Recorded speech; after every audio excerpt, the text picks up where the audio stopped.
저는 서유진, 올해 38살입니다. 시어머니가 바리캉을 집어든 건 밤 11시가 넘은 시각이었어요. 신혼여행을 마치고 돌아온 날 친정에 잠깐 들렀다 왔다는 이유 하나로 어머님과 시누이는 저를 안방 바닥에 눕히고 제 머리를 싹 밀어버렸습니다. 그런데 저는 그날 밤 울지 않았어요. 대신 두 사람이 깊이 잠든 새벽에 조용히 일어나 시어머니와 시누이의 베개 위에 제모 크림을 꼭꼭 눌러 발랐습니다. 다음 날 아침 거울을 본 시어머니의 비명소리가 온 집안을 뒤흔들었어요. 맞아요. 그게 제 반격의 시작이었답니다. 그리고 그 반격은 제가 상상했던 것보다 훨씬 더 멀리까지 뻗어나갔습니다. 사연 시작 전 구독 버튼을 눌러주시고 댓글로 여러분의 응원과 의견도 마음껏 남겨주세요. 사기꾼 남편과 악독한 시댁의 만행에 맞서 완벽한 인간 승리를 이뤄낸 엄청나고도 시원한 제 이야기를 들려드릴게요. 그럼 지금부터 끝까지 들어주세요. 저는 18살 때부터 미용을 배웠어요.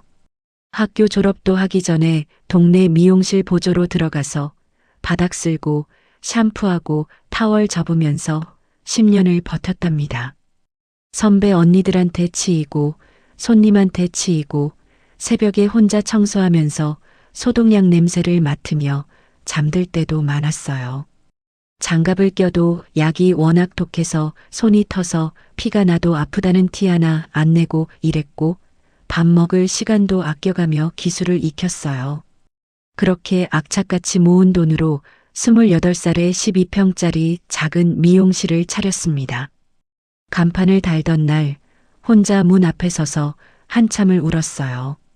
스스로 너무 대견했는데 부모님이 일찍 돌아가셔서 옆에서 잘했다고 말해줄 사람이 아무도 없었거든요. 그래도 제 손이 있었어요. 제 기술이 있었어요.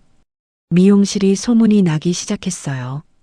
입소문이라는 게 참 무서운 거더라고요. 단골 한 명이 둘을 데려오고 둘이 넷을 데려오고 3년 만에 직원을 3명이나 두게 됐습니다. 예약이 꽉 차고 주말에는 웨이팅까지 생겼어요. 맨 바닥에서 혼자 이룬 거라 더 소중했어요. 그때 남편을 만났답니다. 박정우 씨가 처음 미용실에 온 건 어느 화요일 오후였어요. 시청 공무원이라고 했어요. 키도 크고 반듯하게 생겼는데 말수가 많지 않고 조용한 편이었어요. 그날 머리를 제가 직접 잘라줬는데 끝나고 나가면서 감사합니다. 라고 한마디 하더라고요. 딱 그 한마디였어요. 그런데 그 뒤로 꼬박꼬박 저한테만 왔어요. 6개월쯤 지났을 때 밥을 한번 사겠다고 하더라고요. 저는 조금 망설였는데 그 사람 눈빛이 진지해 보였어요. 소박하고 성실해 보였고 공무원이라 안정적이고 말투도 부드러워서 저는 그 사람이 저를 생각하는 마음이 진심이라고 생각했어요. 그렇게 1년 반 만에 결혼 얘기가 나왔고 문제는 결혼 준비부터 시작됐어요. 남편이 처음 어머님을 소개시켜줄 때부터 분위기가 심상치 않았어요. 우리가 자리에 앉자마자 어머님이 저를 위아래로 훑어보시더니 남편한테 이러시는 거예요. 가위쟁이 미용사가 우리 집에 들어오는 거야? 쯧쯧 손에 약품 묻히고 사는 냄새 나는 게 우리 집에 들어온다 이거지? 제가 바로 앞에 앉아 있는데 면전에 대고 그 말을 하셨어요. 지나고 알고 보니 심지어 그 말은 저한테 하신 말이 아니라 저를 없는 사람 취급하며 남편한테 하시는 말이었어요. 남편은 그 자리에서 아무 말도 안 하고 그냥 웃으면서 어머니, 왜 그러세요라고만 하더라고요. 저는 억지로 웃었습니다. 시작이 좀 험할 뿐이지 살다 보면 나아지겠거니 했거든요. 지금 생각하면 그때는 정말 답답할 만큼 순진했어요. 혼수는 제가 다 장만했어요. 처음부터 그렇게 얘기가 됐거든요. 남편 쪽에서는 집 한 채를 마련해주고 저는 혼수와 살림을 준비하기로 했어요.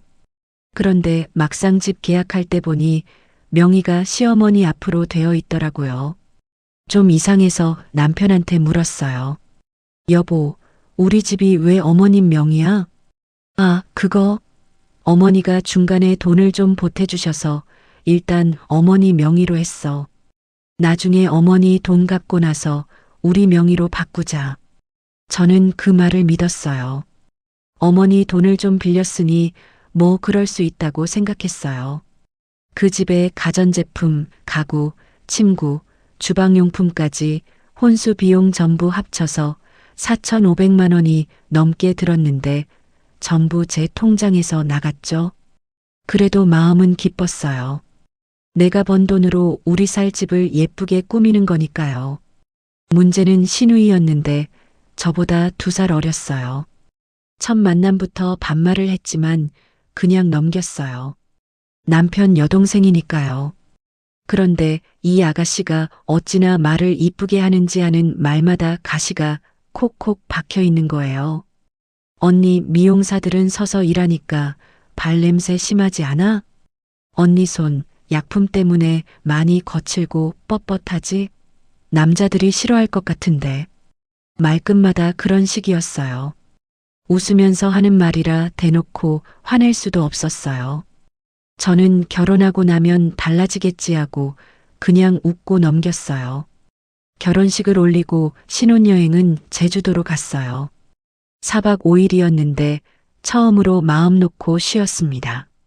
남편이 그렇게 다정하게 굴 수가 없었어요. 사진도 찍어주고 맛있는 것도 사주고 손도 꼭 잡고 다니고 뭐 신혼 때는 다 그러지 싶기도 하지만 저는 그 시간이 너무 행복했어요. 이제 진짜 내 가족이 생겼구나 싶었습니다. 지킬 사람이 생겼다는 생각도 들었어요. 문제는 돌아오는 날 생겼어요. 제주에서 올라오면서 잠깐 친정 쪽으로 돌아서 왔거든요. 친정이라고 해봐야 어디 집이 아니라 부모님 산소에 들렀다 온 거예요. 1시간도 채 안 걸렸고요. 그냥 인사를 드리고 싶었답니다. 신혼여행 잘 다녀왔다고, 이제 저도 가족이 생겼다고 산소 앞에 국화 한 송이 올려두고 잘 살겠다고 한마디 하고 그냥 왔어요. 그런데 그게 화근이었습니다. 시댁에 도착하자마자 현관문을 여는데 집 안 분위기가 달랐어요. 어머님이 거실 소파에 팔짱을 끼고 앉아 계셨고 시누이는 그 옆에 서 있었어요. 제가 인사를 드렸는데 대답이 없었어요. 어머니, 저희 왔어요. 어머님이 천천히 고개를 드시더니 신혼여행 끝나고 시댁보다 친정을 먼저 가는 며느리가 이 세상에 어디 있어? 응, 정신 머리 똑바로 안 차려? 목소리가 낮고 차가웠어요. 남편은 제 옆에 서 있으면서 아무 말도 안 했어요. 저는 어떻게든 이 상황을 좋게 풀어보려고 했어요. 어머니, 죄송해요. 부모님 산소에 잠깐 들렀다 왔어요. 1시간도 안 됐어요. 산소? 산소가 어디가? 발이 달려서 도망가기라고 하다든? 응? 시댁 먼저 들렀다가 가면 됐잖아. 그게 기본 아니야? 시누이도 끼어들었어요. 언니, 솔직히 좀 이상하지 않아? 시집 온 사람이 신혼여행 끝나고 친정부터 챙기면 좀 꼴사납긴 하잖아. 저는 입을 다물었어요. 따지면 더 커질 것 같아서요. 이번 한 번만 참으면 된다고 생각했는데 그게 그날 제가 저지른 가장 큰 실수였습니다. 밤이 됐어요.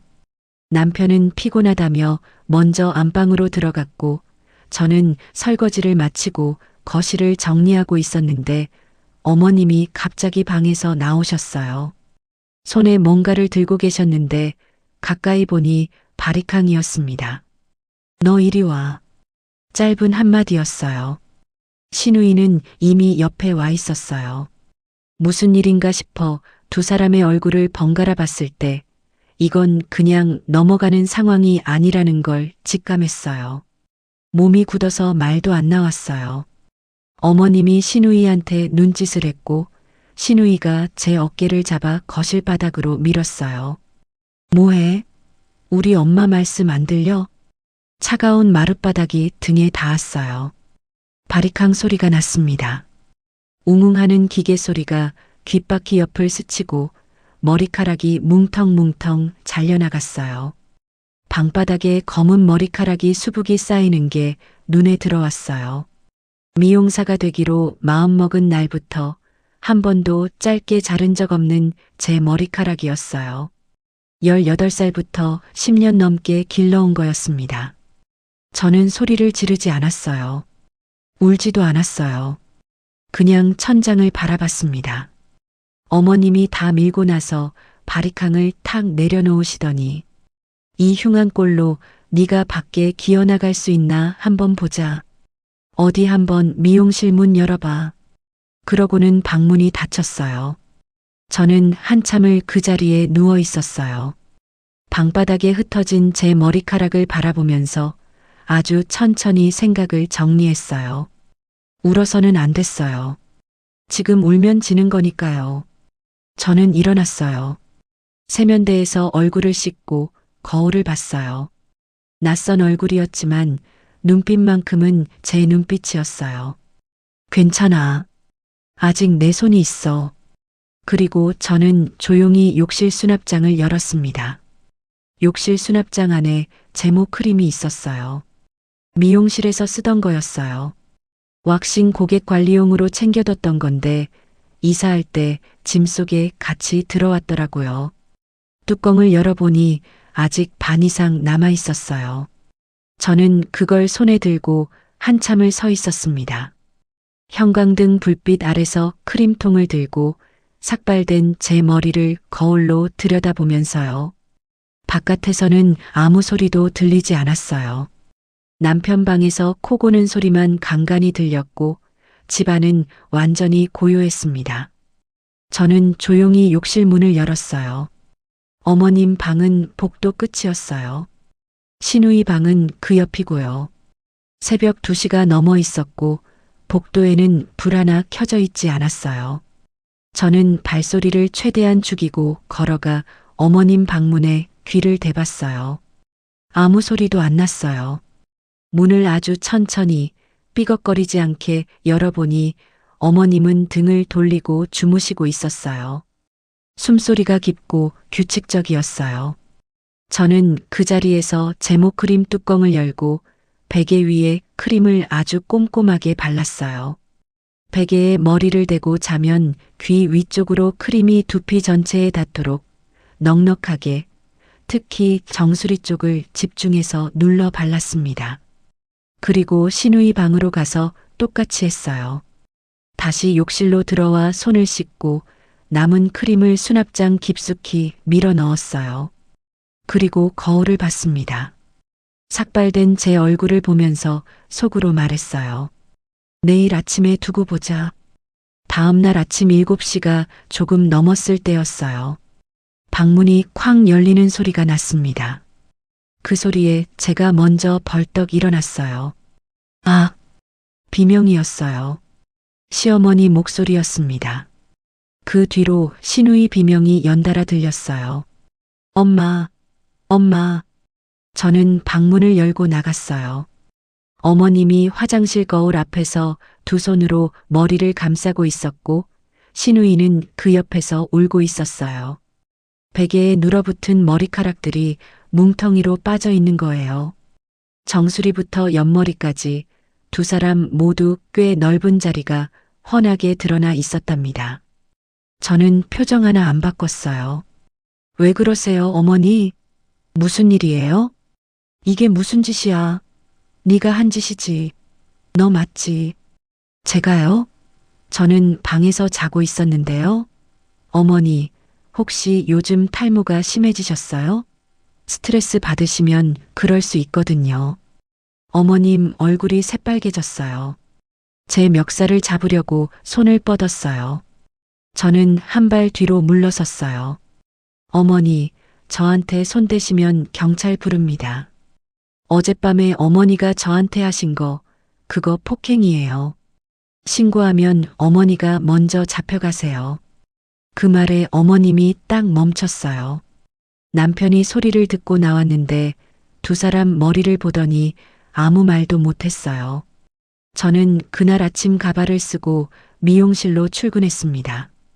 어머님이 등 뒤에 대고 뭐라고 소리를 질렀지만 저는 현관문을 닫고 나왔어요. 그게 끝이 아니었어요. 진짜 문제는 그로부터 2주 뒤에 시작됐답니다. 어느 날 밤이었어요. 자다가 잠깐 눈이 떠졌는데 제 휴대폰 화면이 켜졌다 꺼지는 게 보였어요. 잠결에 이상하다 싶었는데 피곤해서 그냥 다시 잠들었습니다. 다음 날 아침에 일어나서 은행 앱을 열었는데 알림 하나가 와 있었어요. 대출 실행 안내. 금액 1,200만 원. 저는 그 화면을 보고 그 자리에서 굳었어요. 제가 대출을 신청한 적이 없었거든요. 바로 은행에 전화를 했더니 전날 밤 11시 43분에 제 휴대폰으로 본인 인증을 해서 대출이 실행됐다고 했어요. 입금 계좌는 남편 계좌였습니다. 남편이 제가 자는 사이에 제 휴대폰을 가져다가 제 얼굴을 들이대서 잠금을 풀고 제 명의로 1,200만 원을 대출받은 거였어요. 신혼 2주 만에 벌어진 일이었습니다. 저는 그날 아침 식탁을 마주하고 앉아 있는 남편 얼굴을 봤습니다. 아무것도 모르는 척 밥을 먹고 있었어요. 숟가락을 들고 국을 떠먹고 텔레비전을 보고 있었어요. 눈 하나 깜짝 안 했어요. 저도 아무 말하지 않고 그냥 출근했어요. 그날 저녁 미용실 단골 손님인 강도윤 씨를 찾아갔어요.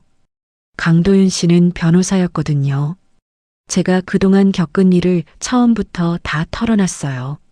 삭발 당한 것, 명예 도용 대출, 집 명의가 시어머니 앞으로 된 것, 혼수를 4,500만 원어치 제 돈으로 다 장만한 것까지요. 강도윤 씨는 제 얘기를 끝까지 듣더니 자리를 고쳐 똑바로 앉았어요. 서 원장님, 이거 그냥 넘길 문제가 아니에요. 명예 도용 대출은 엄연히 범죄예요. 공무원이 이런 짓을 했으면 파면감이에요. 증거 확보부터 해야 합니다. 증거요? 은행 거래 내역서, 그날 밤 시간대 기록, 전부 뽑아두세요. 그리고 혹시 집에 카메라 있어요? 그때 생각났어요. 결혼하고 나서 현관 쪽에 달아뒀던 가정용 카메라가 있었거든요. 미용실 직원 소개로 보안업체에서 달아준 건데 클라우드에 최대 90일치 영상이 저장되는 방식이었어요. 남편은 그 카메라 존재를 한 번도 신경 쓰는 모습을 보인 적이 없었어요. 아마 아예 몰랐을 거예요. 그날 밤 남편이 잠든 걸 확인하고 영상을 확인했습니다. 카메라가 거실 쪽을 향해 있는데 각도가 안방 문까지 살짝 걸렸어요. 영상을 돌려보니 밤 11시 38분 남편이 안방 문을 열고 나와 거실 테이블 위에 놓인 제 휴대폰을 집어드는 장면이 찍혀 있었어요. 그리고 제 침대 쪽으로 걸어와서 제 얼굴 가까이 휴대폰을 들이대고 다시 거실로 나가는 장면도 있었습니다. 5분 뒤에 휴대폰을 다시 제자리에 갖다 놓고 안방으로 들어갔어요. 전부 카메라에 고스란히 담겨 있었어요. 저는 영상을 저장하면서 더합 날짜도 확인해 봤어요. 90일치 기록이 남아 있었거든요. 결혼 전 미용실 불이 꺼진 어느 밤이었어요. 박정우 씨가 혼자 유리문 앞에 서서 안을 들여다보고 있었어요. 그리고 휴대폰을 꺼내 통화를 하는데 소리는 안 들렸지만 입모양이 보였어요. 잠깐 멈추고 다시 봤습니다. 엄마, 미용실 꽤 잘 되는 것 같아. 걱정 마. 저는 그 화면 앞에서 한동안 움직이지 못했습니다. 처음부터였어요. 저를 좋아해서 온 게 아니었어요. 저를 고른 거였습니다. 미용실 원장, 혼자 사는 여자, 돈 있는 여자. 그게 조건이었던 거예요. 어머님이랑 미리 짜고 계획적으로 접근했던 거였습니다. 영상을 저장하고 은행 거래 내역서도 뽑아놨어요. 강도윤 씨한테 모든 자료를 넘겼어요. 가발업체 사장님한테도 연락했어요. 제 사정을 들은 사장님이 새벽에 문을 열어주시면서 가장 자연스러운 가발을 골라주셨어요. 그리고 한 가지를 더 도와주셨어요. 원장님, 혹시 필요하시면 제 직원 몇 명 숍에 좀 세워놓을게요. 보기엔 그냥 손님인데 만약 시댁 식구들이 찾아와서 소란을 피우면 바로 도와드릴 경호원이 될 거예요. 저는 그 말에 얼마나 감사했는지 몰라요. 그리고 다음 날 아침, 저는 평소와 똑같이 가발을 쓰고 출근했습니다. 남편 밥도 차려주고 웃으면서 잘 다녀오라고 했어요. 남편은 제가 이미 모든 걸 알고 있다는 사실을 그 순간에도 까맣게 몰랐습니다. 저를 선택한 게 얼마나 큰 실수였는지 이제 두고두고 알게 해줄 작정이었으니까요. 강도윤 씨가 움직이기 시작했어요. 증거 자료를 넘긴 다음 날부터였어요. 강도윤 씨는 은행 거래 내역서와 카메라 영상을 꼼꼼히 검토하더니 명예 도용 대출건으로 형사고소가 충분히 가능하다고 했어요. 공무원 신분으로 배우자 명의를 도용해 대출을 받은 건 직위 해제 사유가 된다고도 했습니다. 그런데 강도윤 씨가 한 가지를 더 짚었어요. 서 원장님, 지금 당장 터뜨리기보다 조금 더 준비하면 남편한테 위자료로 전 재산 절반을 요구할 수 있어요. 혼인 기간이 짧아도 혼수 명목으로 들어간 돈을 공동재산으로 주장할 가능성이 있거든요. 조금만 더 준비합시다. 저는 그 말을 듣고 고개를 끄덕였어요. 맞는 말이었어요. 서두르면 지는 거였습니다. 그때부터 저는 두 개의 얼굴로 살았어요. 집에서는 아무것도 모르는 며느리였어요. 아침마다 밥을 차렸고 시어머니한테 웃으면서 인사를 드렸고 남편 출근길에 잘 다녀오라고 손을 흔들었어요. 어머님이 저한테 이것저것 시켜도 군말 없이 했어요. 시누이가 비아냥거려도 그냥 웃어 넘겼어요. 속으로는 이를 악물면서요. 그런데 미용실 문을 닫는 순간부터는 달랐어요. 강도윤 씨랑 만나서 진행 상황을 확인하고 서류를 챙기고 다음 단계를 논의했어요. 집에 시어머니 명의로 된 등기부를 몰래 사진 찍어서 넘겼어요. 남편 월급 명세서가 우편으로 오는 날에는 뜯지 않고 그대로 강도윤 씨한테 가져갔어요. 혼인 전 제 재산 내역을 정리한 서류도 만들기 시작했답니다. 미용실 장부, 통장 내역, 혼수 영수증까지 전부 복사해서 따로 보관했어요. 서류 한 장 한 장이 쌓일수록 마음이 단단해졌습니다. 그러던 어느 날이었어요. 남편이 저녁을 먹다가 불쑥 이런 말을 했어요. 유진아, 요즘 내가 좀 힘들어. 어머니가 요즘 집 수리비가 필요하다고 하시는데 잠깐 500만 원만 보태줄 수 있어?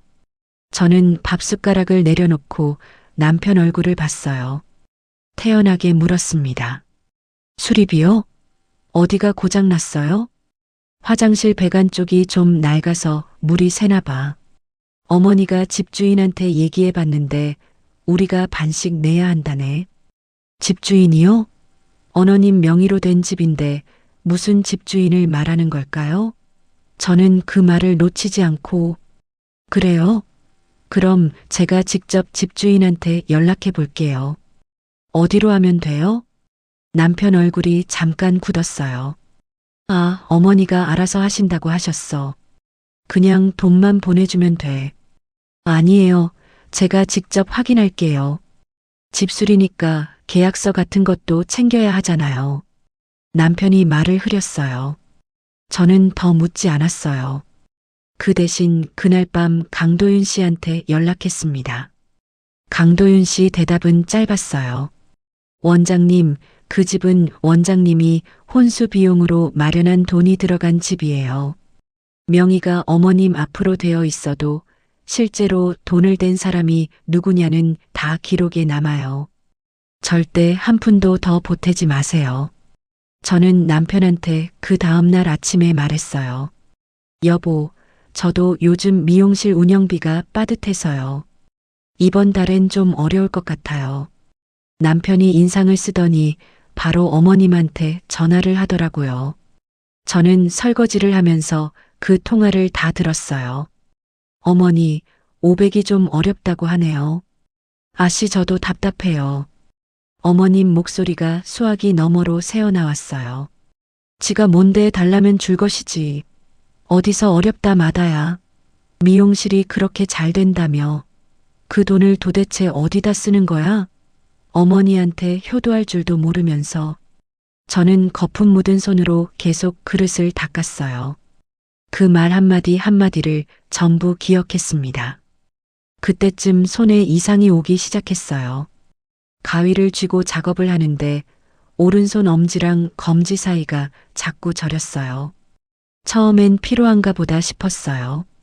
그런데 하루 이틀이 지나도 낫지 않았어요. 일주일쯤 됐을 때는 가위날이 미끄러질 뻔한 적이 2번 있었답니다. 무서웠어요. 미용사한테 손은 밥줄이나 마찬가지거든요. 병원에 갔어요. 의사 선생님이 손 신경에 무리가 왔다고 했어요. 당분간 가위 작업을 줄이고 치료를 받는 게 좋겠다고 하더라고요. 저는 진료실에서 나오면서 잠깐 복도에 멈춰 서 있었어요. 창문 밖으로 하늘이 보였어요. 이제 끝인가? 미용사가 손을 못 쓰면 끝이 아닌가? 그런데 고개를 저었어요. 아니었어요.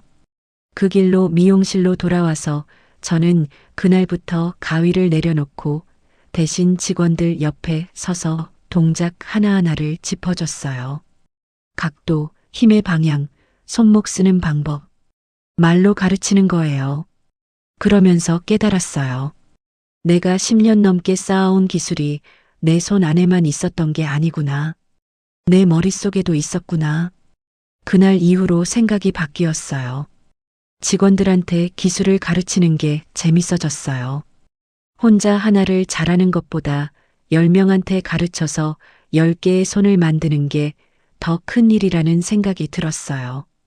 강도윤 씨한테 그 얘기를 했더니 강도윤 씨가 자리에서 벌떡 일어났어요. 원장님, 그거 아카데미로 키우면 어때요?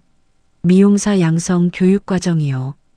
기술을 가르치는 거잖아요. 제가 투자자 몇 명 연결해 드릴 수 있어요. 저는 그 말을 듣고 처음으로 가슴이 두근거렸어요. 복수보다 더 큰 그림이 보이기 시작했습니다. 낮에는 웃으면서 남편 밥을 차리고 어머님을 챙겼어요. 그리고 밤에는 강도윤 씨랑 사업 계획을 짜고요. 아카데미 커리큘럼, 수강 비용, 자격증 연계 과정까지요. 헤어 제품 브랜드 론칭 아이디어도 나왔어요. 제 이름을 건 제품을 만들어 보자는 얘기였어요. 남편이 코를 골며 자는 옆에서 저는 노트에 사업 계획서를 빼곡히 채워나갔습니다. 남편은 그 사이에 또 한 번 돈 얘기를 꺼냈어요. 유진아, 이번엔 어머니 병원비가 좀 필요하다고 하시네. 200만 원만 보내드려줘. 저는 웃으면서 대답했어요. 그래요, 여보.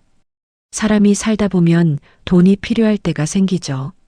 남편이 고개를 끄덕이며 고마워했어요. 그 즈음 신우이한테서 연락이 왔어요. 미용실이 얼마나 잘 되나 눈으로 확인해보고 싶어서였을 거예요. 신우이가 미용실에 들어와 여기저기를 훑어보더니 언니, 원래 손님이 이렇게 많아? 생각보다 잘 되네. 네, 감사한 마음으로 바쁘게 살고 있어요. 근데 언니 솔직히 말해서 언니가 오빠랑 우리 엄마한테 좀 더 잘해드려야 하지 않아? 집도 얹혀 살면서. 응? 아가씨, 살다 보면 언젠가 잘해드릴 날이 오겠죠. 신우이가 그게 무슨 말인지 몰라서 고개를 갸웃했어요. 저는 그냥 미소를 유지했습니다. 가발업체 사장님이 보내주신 직원들은 이미 미용실 안에 자리를 잡고 있었어요. 아무것도 모르는 척 잡지를 들고 앉아 있었지만 사실은 저를 지키는 사람들이었습니다. 강도윤 씨가 고소장 접수 날짜를 잡았어요. 딱 일주일 뒤였어요. 이제 준비는 다 됐어요. 남은 건 하나였습니다. 시어머니와 시누이가 직접 미용실로 찾아오는 것이었습니다. 일주일이 지났어요. 강도윤 씨가 고소장을 접수하기로 한 바로 그날 아침이었습니다. 저는 평소처럼 가발을 쓰고 미용실 문을 열었어요. 직원들이 하나둘 출근하고 첫 손님 예약 시간이 다가오고 있었어요. 가발업체 사장님이 보내주신 분들도 자리를 잡았어요. 모든 게 준비된 아침이었어요. 그런데 예상보다 빨리 왔어요. 오전 11시가 조금 넘었을 때 미용실 유리문이 벌컥 열렸습니다. 시어머니였어요. 그 옆에 시누이가 나란히 서 있었어요. 두 사람 다 모자를 깊숙이 눌러 쓰고 있었어요. 제모 크림 때문에 빠진 머리를 가리려고 쓴 거겠죠. 그런데 표정이 보통이 아니었어요. 어머님 눈이 충혈되어 있었고 시누이는 입술을 꾹 다물고 있었어요.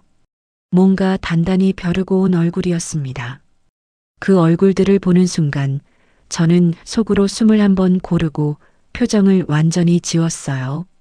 손님들이 다 보는 앞에서 야, 서유진, 너 나와. 어머님이 미용실 한가운데서 소리를 질렀어요. 예약 손님 세 분이 깜짝 놀라서 고개를 돌렸어요. 직원들이 굳은 표정으로 저를 봤어요. 저는 하던 일을 내려놓고 천천히 걸어 나갔습니다. 어머니, 무슨 일로 오셨어요? 목소리를 낮게 유지했어요. 흔들리지 않았어요. 무슨 일? 네가 지금 고소를 해? 우리 정우를 고소했어? 네가 감히. 어머님이 제 앞으로 바짝 다가오셨어요. 시누이가 그 뒤에서 거들었어요. 언니, 이게 무슨 짓이야? 가족끼리 왜 이래? 우리 오빠 직장 날아가면 어떡하려고. 저는 두 사람을 번갈아 봤어요. 그리고 조용히 말했습니다. 어머니, 여기 손님들이 계세요. 안으로 들어가서 얘기하시겠어요? 안으로는 무슨 안이야. 지금 당장 고소 취하해. 당장? 알아들어? 어머님이 카운터 위에 놓인 제 서류 봉투를 집어드셨어요. 강도윤 씨한테 넘길 서류 복사본이 들어있던 거였어요. 뭔지도 모르면서 손에 들고 흔드셨어요. 이게 다 뭐야? 뭘 이렇게 모아놨어? 어머니, 그거 내려놓으세요. 내려놔? 내가 왜? 이게 뭔데? 어머님이 봉투를 바닥에 집어 던지셨어요. 서류들이 바닥에 와르르 쏟아지자 손님들이 웅성거리기 시작했어요. 바로 그때였어요. 가발업체 사장님이 보내주신 분들이 일어섰어요. 조용하고 빠르게 움직였어요. 두 분이 어머님 양옆에 섰고 한 분이 시누이 옆에 섰어요. 손님, 여기서 이러시면 안 됩니다. 어머님이 팔을 뿌리치려고 했어요. 이거 나 건드리지 마. 어머님, CCTV 다 찍히고 있습니다. 그 말에 어머님이 잠깐 멈칫했어요. 미용실 천장 내 귀퉁이에 달린 카메라를 올려다봤어요. 빨간 불이 깜빡이고 있었습니다. 저는 카운터 서랍에서 휴대폰을 꺼냈어요. 강도윤 씨한테 미리 약속해둔 대로 문자 하나를 보냈습니다. 지금요. 3분도 안 됐어요. 미용실 문이 다시 열렸어요. 경찰관 두 분이 들어오셨습니다. 강도윤 씨가 미리 신고를 접수해 두었던 거예요. 업무 방해와 기물 파손, 그리고 어머님이 신혼 첫날 밤 저한테 저지르셨던 폭행건까지 한꺼번에 묶어서요. 어머님 얼굴이 하얗게 질렸어요. 이게 무슨... 경찰관이 두 분한테 상황을 설명하니 어머님이 갑자기 목소리를 높였어요. 전현이 며느린데 전현이 먼저 우리 머리에 약을 발랐어요. 저게 먼저 잘못한 거라고요. 경찰관이 저를 봤어요. 저는 조용히 말했습니다. CCTV 영상 확인해 보시면 됩니다. 오늘 이분들이 오셔서 하신 일 전부 찍혀 있어요. 그리고 신혼 첫날 밤 저한테 바리캉을 사용하신 것도 증인이 있어요. 신우이가 그 말에 뒤로 한 발 물러섰어요. 어머님은 입술만 달싹이고 말을 못했어요. 그날 두 분은 경찰서에 가셨어요. 미용실에서 서류를 집어던지고 가발 거치대를 넘어뜨리고 영업을 방해한 것 전부 카메라에 찍혀 있었습니다. 저는 직원들한테 잠깐 쉬라고 하고 손님분들께 사과 인사를 드렸어요. 그리고 바닥에 떨어진 물건들 먼지를 털고 다시 올려놓았어요. 손님 한 분이 조용히 말씀해 주셨어요. 원장님, 어쩜 저렇게 의연하세요? 저 같으면 울었을 텐데. 저는 웃었어요. 오래 기다렸던 일이라서요. 그런데 그날 저녁 남편한테서 전화가 왔어요. 유진아, 너 지금 뭐 하는 거야? 어머니가 경찰서에 가셨다고? 알아요. 고소 취하해. 지금 당장 안 하면 나도 가만 안 있어. 가만 안 있으면요? 남편 목소리가 낮아졌어요. 그 목소리에서 처음으로 두려움 같은 게 느껴졌어요. 이혼하자.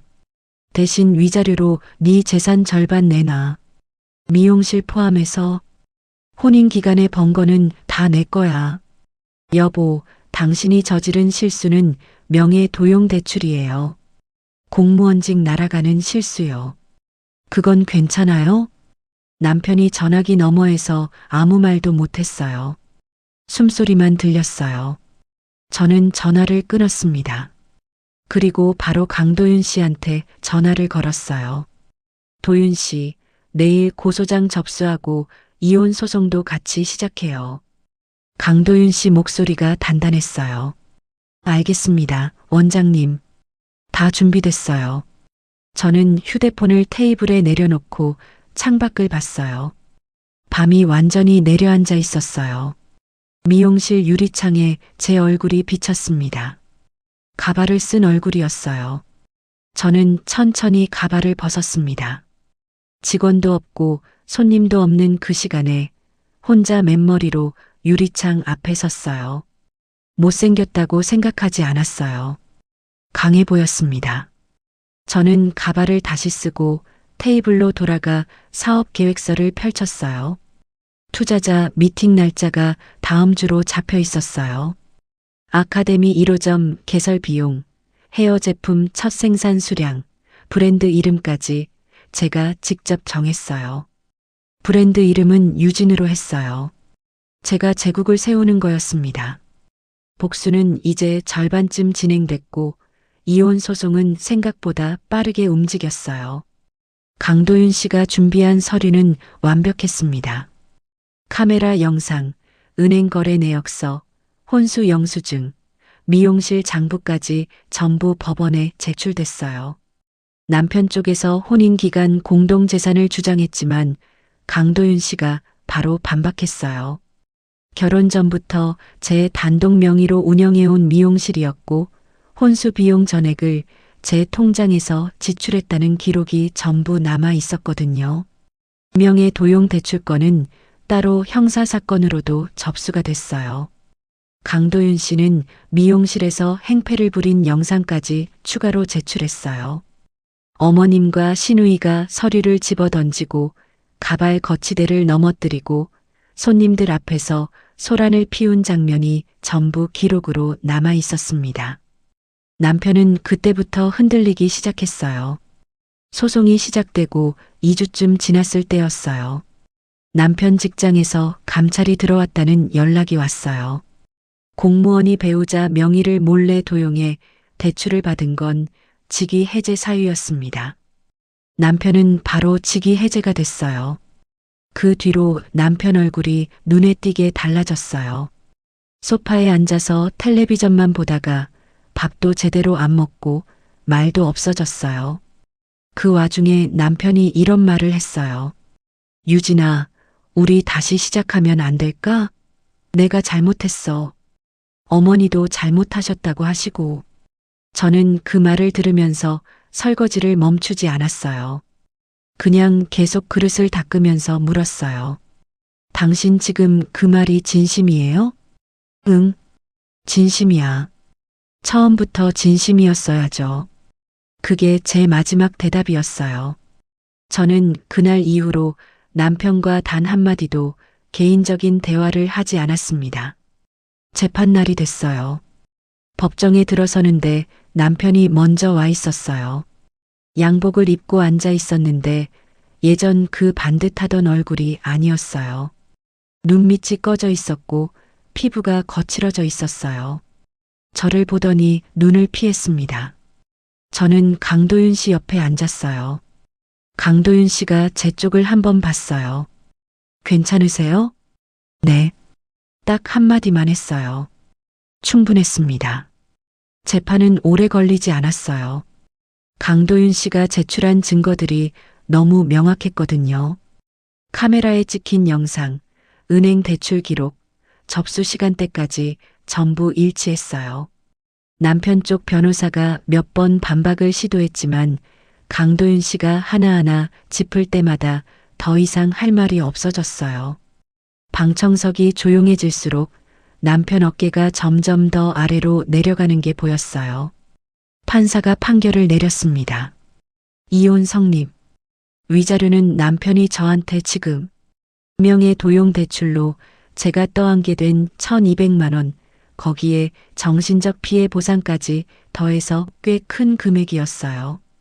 시어머니 명의로 되어 있던 집은 제가 낸 혼수 비용 4,500만 원이 전부 인정되면서 해당 금액만큼 제가 다 돌려받게 됐습니다. 미용실 건물 쪽 명의 도용 시도까지 추가로 드러나면서 시어머니도 따로 민사 책임을 지게 됐어요. 판결이 끝나고 남편이 법정을 나서면서 저를 한번 봤어요. 뭔가 할 말이 있는 것 같았는데 결국 아무 말도 못하고 고개를 숙였어요. 저는 남편이 사라지는 뒷모습을 봤지만 아무것도 느껴지지 않았습니다. 판결문을 받아들고 법원 계단을 내려오면서 처음으로 울었어요. 기쁜 눈물이 아니었어요. 억울해서 나온 눈물도 아니었어요. 그냥 이제 다 끝났구나 하는 마음에서 나온 거였답니다. 강도윤 씨가 제 옆에 서 있었어요. 아무 말도 안 하고 그냥 조용히 옆에 있어줬어요. 그게 참 고마웠습니다. 판결이 나고 한 달쯤 지났을 때였어요.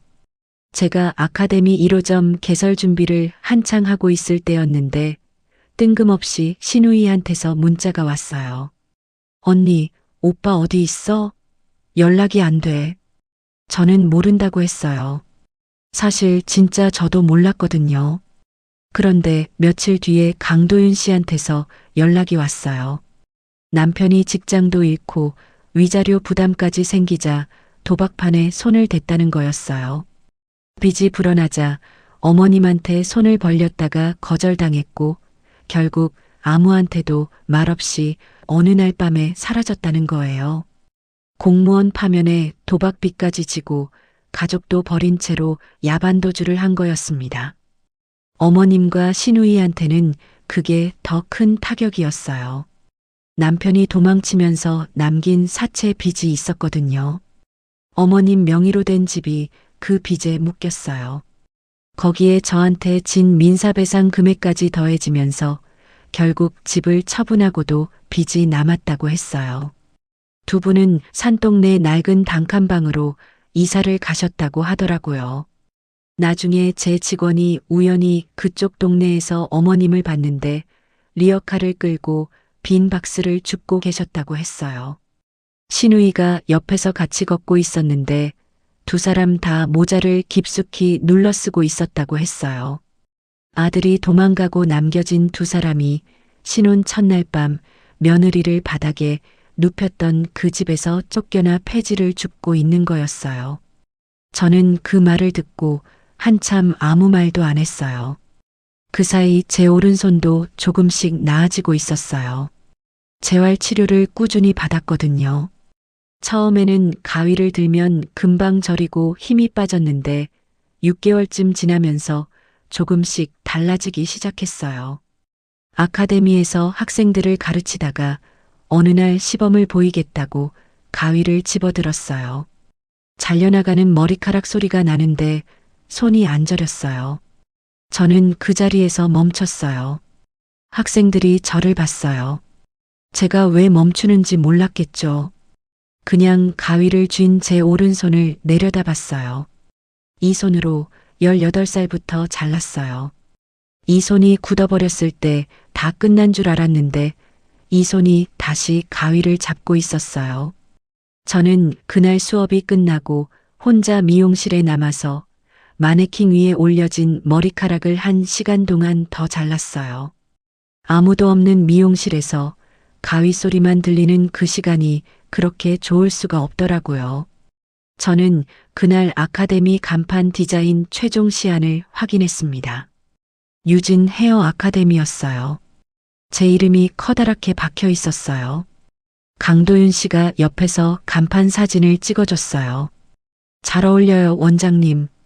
저는 그 말에 피식 웃었어요. 도윤 씨, 고마워요. 처음부터 끝까지. 강도윤 씨가 카메라를 내리면서 저를 봤어요. 저도요. 그게 전부였어요. 우리는 그냥 그 간판 앞에 나란히 서 있었습니다.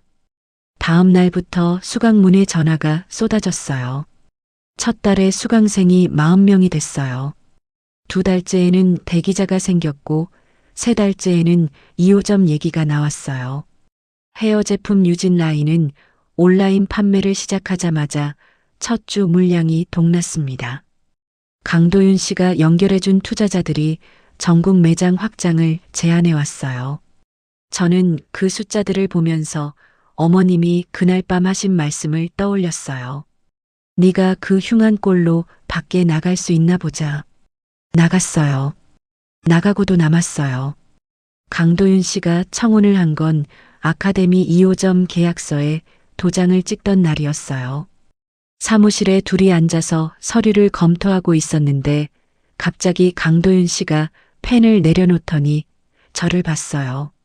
아무 말도 없이 한참 보더라고요. 제가 먼저 물었어요. 왜요? 원장님, 저랑 결혼해요. 저는 서류에서 눈을 들어 강도윤 씨를 봤어요. 진지한 얼굴이었어요. 웃지도 않았어요. 저도 한참 봤습니다. 갑자기요? 갑자기 아니에요. 오래 생각했어요. 저는 잠깐 창밖을 봤어요. 봄볕이 환하게 들어오고 있었어요. 저는 다시 강도윤 씨를 봤어요. 저 가발 쓰고 결혼식 할 생각 없어요. 강도윤 씨가 그 말에 잠깐 멈추더니 물었어요. 그럼 맨머리로 해요? 아니요. 머리 다 자라면 해요. 강도윤 씨가 그제야 웃었어요. 그럼 기다릴게요. 그렇게 됐어요. 머리카락이 자라는데 생각보다 오래 걸렸어요. 8개월쯤 됐을 때 귀 밑까지 내려왔어요. 짧은 머리였지만 제 머리였어요. 저는 거울 앞에서 한참을 들여다봤습니다. 그러더니 강도윤 씨한테 전화를 걸었어요. 도윤 씨, 이제 됐어요. 결혼식 날 아침이었어요.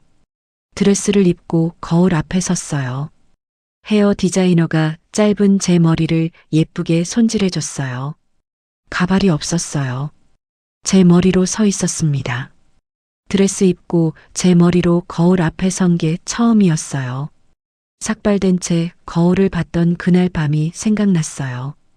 그날은 낯선 사람처럼 보였는데 오늘은 달랐어요. 저 자신이었어요. 버질로드를 걸을 때 저는 천천히 걸었어요. 하객들이 앞에 있었지만 저는 그냥 앞만 봤어요. 강도윤 씨가 제 앞에 서서 저를 보며 웃고 있었거든요. 결혼식 피로연 자리에서 가발업체 사장님이 오셨어요. 저를 보더니 제 머리를 한참 보셨어요. 원장님, 이제 가발 안 써도 되겠네요. 네. 사장님 덕분이에요. 사장님이 웃으면서 고개를 저으셨어요. 아니에요. 원장님 덕분이지. 내가 뭘 했겠어요. 그 말이 오래 마음에 남았어요. 저를 도와준 사람들이 전부 그랬어요. 대단한 걸 해줬다고 생각하지 않는 분들이었어요. 그냥 옆에 있어줬을 뿐이라고요. 그런데 그 그냥이 저한테는 전부였었습니다. 결혼식이 끝나고 1년이 지났어요. 지금 저는 강도윤 씨와 함께 유진 헤어 그룹 공동대표로 일하고 있습니다. 전국에 매장이 32개예요. 아카데미는 서울, 부산, 대구에 각각 한 개씩 열려 있어요. 수강생만 해마다 800명이 넘어요. 헤어 제품 유진 라인은 지난달 기준으로 누적 판매량이 20만 개를 넘었습니다. 처음 12평 미용실을 차릴 때 이런 날이 올 거라고는 상상도 못했어요. 오른손은 완전히 나았어요. 재활이 끝나고 처음 가위를 제대로 잡던 날 저는 아카데미 학생들 앞에서 직접 시범을 보였어요. 가위가 머리카락을 자르는 소리가 났어요. 손이 안 저렸어요. 학생들이 박수를 쳤는데 그 소리가 오래 기억에 남았어요. 18살 때 처음 가위를 잡던 그 느낌이 다시 손바닥에 돌아왔어요. 어머님은 처음부터 제 손을 무시하셨어요. 약품 묻히고 사는 손이라고요. 지금 그 손으로 아카데미를 세웠고 브랜드를 키웠고 800명을 가르치고 있습니다. 그 손이 제 전부였어요. 남편은 아직도 소식이 없어요. 야반도주한 뒤로 어디에 있는지 아무도 모른다고 했어요. 공무원 파면에 도박빚까지 지고 사라진 사람이었습니다. 처음부터 저를 이용하려고 접근했던 사람이 결국 자기 가족도 버리고 사라진 거예요. 그 사람한테 4,500만 원어치 혼수를 해줬고 집도 내줬고 밥도 차려줬어요. 그 사람이 떠난 뒤에 제 삶은 오히려 더 크게 됐습니다. 어머님과 시누이는 산동네 단칸방에서 지내고 있다고 하더라고요. 가끔 제 직원들이 그쪽 동네 근처에서 두 분을 봤다는 얘기를 해줬어요. 리어카를 끌고 빈 박스를 줍고 계신다고요. 예전에 저를 바닥에 눕히고 바리캉을 들었던 분들이었는데 지금은 그 손으로 리어카를 잡고 있다고 했어요. 아들이 남긴 빚 위에 두 분만 남겨진 거예요. 저는 그 얘기를 들을 때마다 아무 말도 안 했어요. 그냥 들었어요. 탐욕이 사람을 어디까지 데려가는지 그 두 분이 제일 잘 알고 있을 거예요. 며느리 머리를 밀었던 손으로 리어카를 끄는 게 어떤 마음인지도요. 저는 가끔 그날 밤을 생각해요. 바리캉 소리가 나고 제 머리카락이 방바닥에 쌓이고 어머님이 바리캉을 탁 내려놓으시던 그 장면을요. 그리고 제가 일어나서 욕실 수납장을 열었던 것도요. 그 밤이 없었다면 지금의 저도 없었을 거예요. 삭발당하지 않았다면 가발업체 사장님을 만나지 못했을 거예요. 손이 굳어버리지 않았다면 교육자와 경영자로 방향을 바꿀 생각도 못했을 거예요. 강도윤 씨가 곁에 있어주지 않았다면 혼자서 다 버텨낼 수 있었을지 모르겠어요. 그리고 가위를 내려놓고 말로 가르치기 시작하지 않았다면 800명의 수강생도 32개의 매장도 없었을 거예요. 저를 무너뜨리려 했던 것들이 오히려 저를 일으켜 세웠어요. 탐욕은 결국 파멸을 불러요. 그리고 대가 없이 건넨 선의는 언젠가 반드시 나를 구합니다. 저는 그걸 몸으로 배웠어요. 오늘도 아카데미에 가면 학생들이 저를 기다리고 있어요. 가위 잡는 법을 가르치고 손목 쓰는 방향을 알려주고 미용사로 사는 게 어떤 건지 얘기해줘요. 그 시간이 제일 좋아요. 제가 18살 때 배우고 싶었던 것들을 이제 제가 가르치고 있으니까요. 학생 중에 저처럼 혼자 시작한 친구들이 있어요. 부모가 없거나 돈이 없거나 뒤에서 밀어줄 사람이 없는 친구들이요. 저는 그 친구들한테 이렇게 말해줘요. 괜찮아요. 혼자여도 해요. 내 손이 있으면 돼요. 그게 제가 18살에 배운 거거든요. 오늘도 그렇게 살고 있어요. 강도윤 씨가 오늘 아침에 이런 말을 했어요. 유진 씨, 오늘도 예뻐요. 저는 웃으면서 대답했어요. 알아요. 예전에는 그 말을 들으면 쑥스러워서 고개를 숙였을 거예요. 이제는 그냥 웃으면서 받아요. 제가 어떤 사람인지 이제는 알거든요. 어떤 일이 있어도 일어날 수 있는 사람이라는 걸요. 그게 제 지금이에요. 이게 제 인생입니다. 저의 속 시원한 이야기를 끝까지 들어주셔서 진심으로 감사합니다. 오늘의 사연이 재밌으셨다면 구독과 좋아요, 알림 설정까지 부탁드려요. 더 알찬 사연으로 찾아뵙겠습니다. 지금 어디에서 듣고 계세요? 여기는 서울입니다. 지금까지 인생의 향기가 깊어지는 사연 빵집이었습니다. 시청자 여러분, 오늘도 행복하세요. 감사합니다.